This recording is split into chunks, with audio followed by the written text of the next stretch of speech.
Dang,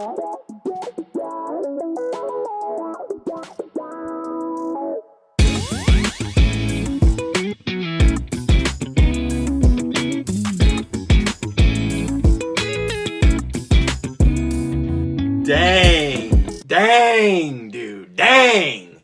First thing I notice is how good it is. The next thing I notice is how it's a simple harmonic sequence with a lot of variations. It's basically this little chord melody, like the ultimate iconic melody of all time, right? It's just that with harmony. Definitely this A major 7, no question. But this second chord, I kind of like the fat shape on that one, but I think they're probably playing this. Probably what they're playing. Your choice, you pick, but I prefer this way.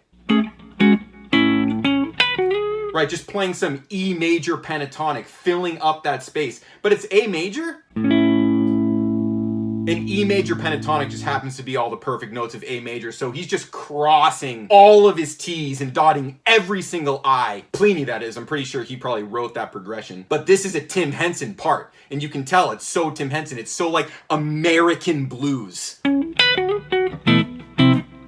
That, oh my frick, dude. You got that B sus? You got that C major, but with no fifth. Just octave on the root. Pretty sure that's what it is. The fifth sounds weird there, so it's like one of those levels. Never forget, functional harmony, circle of fourths, not the most important thing. Voice leading is rule number 1. And that's exactly what's going on here. Look at that bottom. Right, look at that middle. That's what that voice does, and then the top. Right? Oh my god. And then it's that Tim Henson, Frusciante, Hendrix. You know what I'm saying? Like ultimate. That's just so good.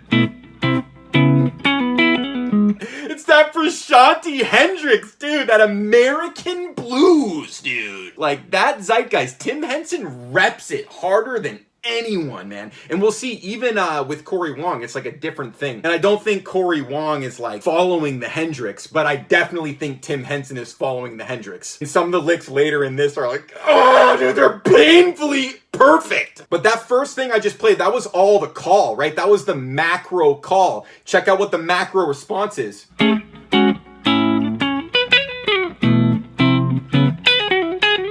That's my lick. I put that lick in there. They play space right there. Okay, I'll play exactly what they play. On the macro response. One more time. Space. Bang! Right? But in my practice, I'm straight up trying to like turn that into a practice because it's leaving you, it's almost like they knew I was going to do this. It's leaving the perfect amount of space to fill out some licks. And you can take from what they're doing. Like you can get that Cory Wong aspect. So try that Cory Wong fill, right?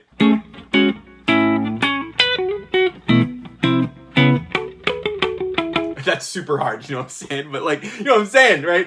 Building out the vocabulary by just knowing what they're doing and understanding how to integrate that into what you're doing, right? I got that base level musical fluency, so I can be like, oh, they're playing this harmonic progression. Oh, they're extrapolating like this. I'm gonna steal all those licks, see them from their perspective. And you know what I'm saying. On the fretboard, if you see it from their perspective, you see it. And guess what perspective we're talking about? It's always blues. It's always pentatonic blues. Especially for Tim Henson. Cory Wong and Tim Henson, they've got the American pentatonic blues. That's their basis. So in this case, they're seeing all this C sharp stuff. C sharp pentatonic, C sharp minor pentatonic.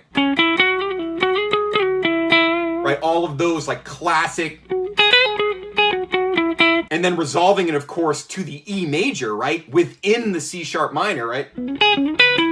So then when I go to play the space, I'm thinking that's what they're thinking, and then I'm gonna like do something like that, but not exactly that, in the space that they left me, which is a very specific part. So it's like that obstacle course level, right? I'm taking their riff, I'm making it into an obstacle course, and then that one little space there is to improvise, that's where I can free up my entire mind.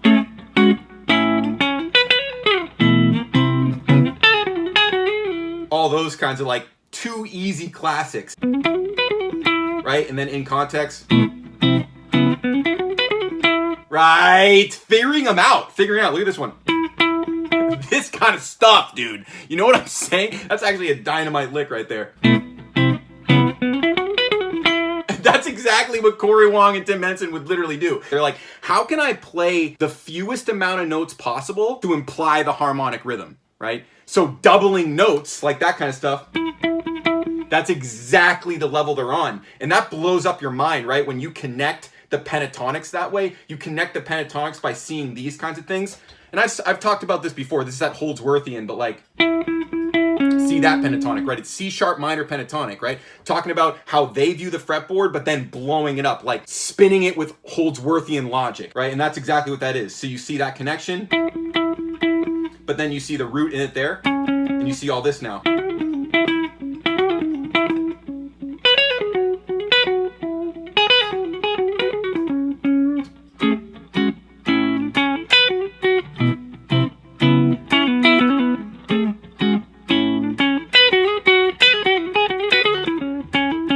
That was not good enough. But see what that opens up for me. Right, because now I'm seeing the E in both places. Here, and it's just, I don't know, it just frees up my mind. I can resolve to the E in two places. It's classic, man. This is classic. But, you know, you learn this stuff by getting into the music and just seeing if you can see what they're seeing, right? And of course, it helps to see the harmony on the fretboard and then kind of plug in what harmony they're doing into the way that you see the fretboard. But it's all about opening up perspective, opening up visualization. Like, don't deny the visual aspect. It's so important. I feel like the age-old debate with the old school teachers is just like, oh, don't try to see things, just hear things. And then I'm like, dude, you can just do both. Because I can hear better when I can see it, and I can see better when I can hear it. And so I'd recommend for other instrumentalists to open their mind to that. Actually, classic Jerome Burns, OG legend. You know, this guy has figured out what we're talking about. Interval visualization, we're using the fretboard, but he uses it on the trumpet. Like, interval visualization is the name of the game, and the fretboard is just a huge cheat code hack to do it. And then my fretboard mastery system is like, oh, I just did all the research for you. Save you freaking 15 years with my free course. Like, my free course will literally save you 15 years. Intro to fretboard mastery, that's what took me 15 years to simplify into a 30-minute free course, right? But it's just the basis for understanding everything else, right? Understanding all the complex harmony. You need a full range fretboard visualization system, and that's what my intro to fretboard mastery will give you. All right, let's get back into this.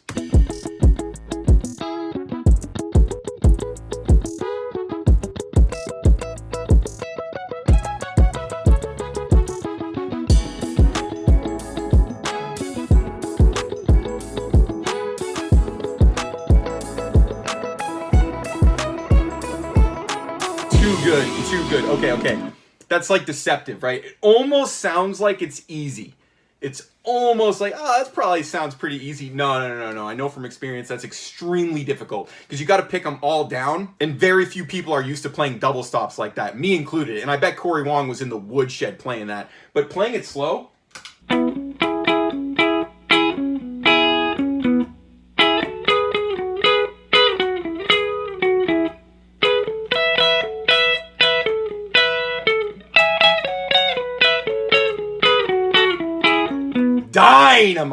dynamite. The way that one weaves through the chords, I mean, come on. Dude, this is what I'm saying. Like, I'm very impressed with modern guitar. I am very impressed with it. Like, it's better than it's ever been. Seriously. I'm talking about guys like Jakub Zatecki.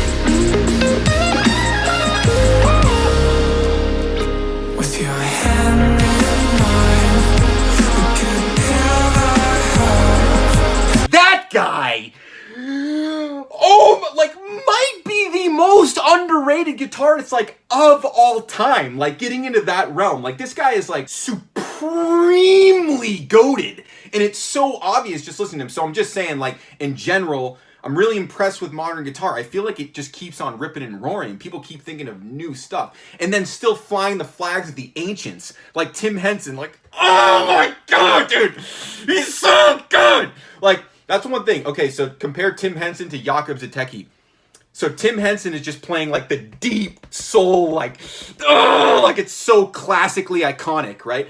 Jakub Zatecki is like that Holdsworthian alien planet. It's different. You've got two different things, right? Plini's like somewhere in the middle.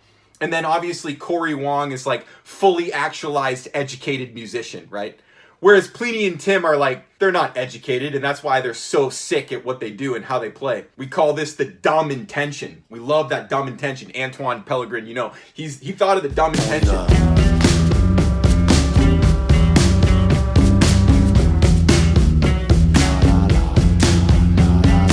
Tim Henson is so supremely dumb intention that you have to just love it. It's too good. Like, if he wasn't so creative with that blues zeitgeist guitar thing, you would realize he's playing like the same licks all the time. But his phrasing is so deep that he can literally just play like the same licks and it never gets old. And that's why it's so sick. On the flip side, you've got Jakub Zatecki pushing it outward bound.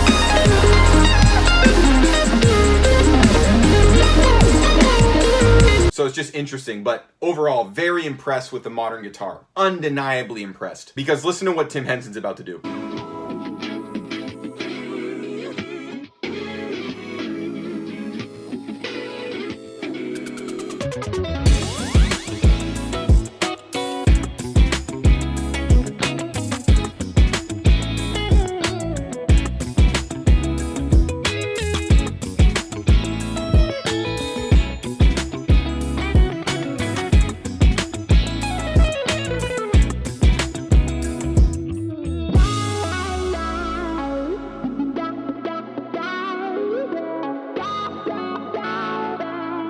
Okay, we gotta talk about that. That is exactly what I'm saying. That's just blues zeitgeist mastery, dude.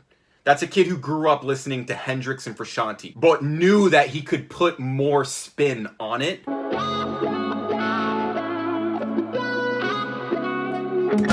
Okay, so finally my chance to talk about this cool thing that he does always. He ends the phrase on that fourth degree.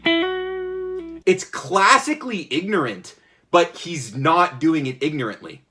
That's what I'm saying, like meta levels of dumb intention. That's the perfect example of it, right? Just the way that he plays that.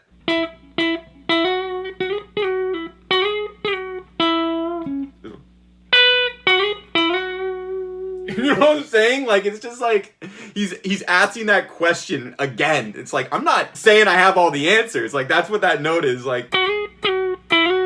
Just, he knows that he's doing it. And what's funny, he's also harmonizing it at one point. That one. That only makes sense of guitar. Like, it doesn't even make sense without guitar. Without blues and guitar, the precedent of that musical idea is literally non-existent. Yo, shout out to GSM.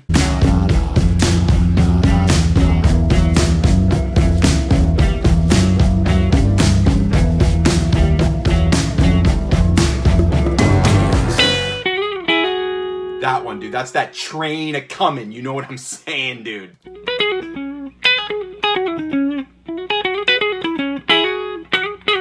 Alright, let's talk about this Plini solo.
That's what I'm saying, dude. Oh my god.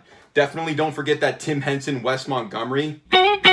Such a hard lick. That's what I'm saying. Like, Tim Henson is nasty at guitar, dude. He's nasty. When you see him playing licks like that with, like, flawless precision, it's not that he hasn't practiced the ever-living out of them. Don't get me wrong. He's definitely practiced the ever-living out of all of his licks, but it's just like so admirable. He's purposely going for like some of the classically difficult licks, like playing octaves with that super tight, deep 16th note phrasing. Like, dude, that's what I'm saying, man. I love this song. I love Plini, I love Tim Henson, and I love Cory Wong. And I love to come up with my own variations right there.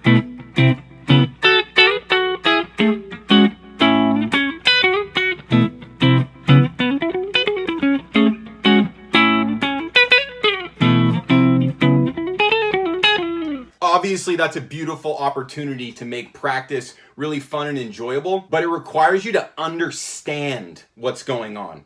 Like, you need to understand it. You can't just see what they're playing and know where it is on the fretboard. That's not enough. You have to associate that with a deeper, more fundamental harmonic awareness as harmony relates to the fretboard. And that's a visual thing that inevitably connects your ears. You see the shapes and you know what sounds the shapes equal. And that's when transcribing other people's music, learning other people's licks is so invaluable, because they're looking at the same scales that you're looking at. They're looking at the same patterns that you're looking at, but they're organizing them in like a super distinct, highly informed, meticulous fashion. Like, if I would say anything about all three of those guitar players, they are meticulous. And then Plini like purposely tries to not be meticulous, even though he's so fundamentally meticulous. Like on his solo, he's like, oh man, like I'm so chill, like I barely am trying. He came up with the solo section so that it was going to be easy for him to just do what he does best. And so that's why his solo sounds so loose on that, and like why all of his solos sound so loose. You gotta love that about Plini. Like, look at the lick in his solo. Do you think he improvised this lick?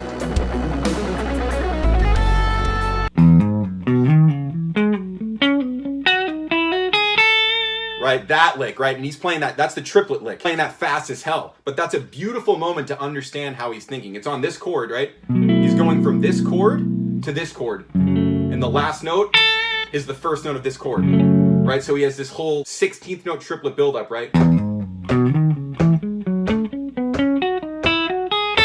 Right? I mean, like, I don't need to play that fast to understand it. I understand exactly how he's thinking of rhythmic rudiments that are based in this harmony.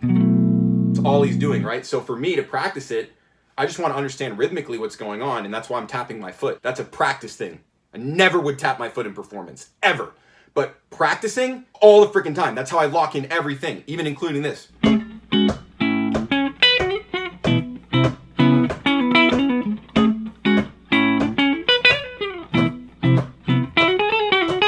Right? I gotta tap my foot to understand the rhythm. It's the same thing with that epic Plini lick.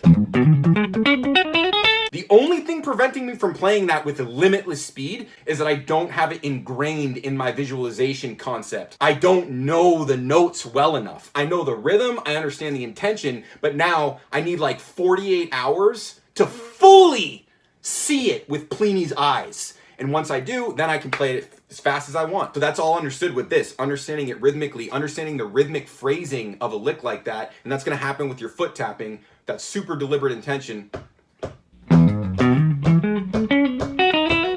Right, already getting better, but that's still a long ways off. Just a masterful Plini lick. But anyway, that should have been a game changer video for a lot of you. So if you haven't already gotten my free course, Intro to Fretboard Mastery, get that. If you've already completed that course, you want to think about joining my inner circle. That's my 6-month guitar mastery program where I distill a master's degree in jazz performance into a 6-month, 5-step process where by the end of it, you'll understand everything I'm saying and infinite times more than that as well. Musical fluency, right? You need to speak the language of music as effortlessly as you speak your native language. And what I do for a profession is help people through that process in a 6-month period. You'll understand all theory as a byproduct of speaking the language of music fluently. It's like understanding grammar in English.